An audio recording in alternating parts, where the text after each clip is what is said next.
আসসালামু আলাইকুম। আমি Mohammad Maruf Hossain, assistant manager, Magic Agro International. আপনারা বেশ কিছু প্রশ্ন আমাকে করছেন আরকি ইনবক্সে। আসলে মেসেজের উত্তর দেওয়া সম্ভব হয়নি। এজন্য আরকি একটু শর্ট ভিডিওটি করলাম আরকি। আপনাদের একটা কমন প্রশ্ন ছিল আপনার এখন শসার জমিতে মানে গাছের পাতাগুলো হলদে হয়ে যাচ্ছে আরকি।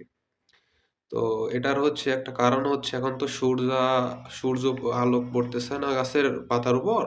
এজন্য আপনার গাছের পাতাটা হলদে হয়ে যাচ্ছে। মানে মেইন কথা গাছটা খাদ্য উৎপাদন করতে পারতেছে না বলেই গাছের পাতাটা হলদে হয়ে যাচ্ছে। বিষয়টা একটা কারণ।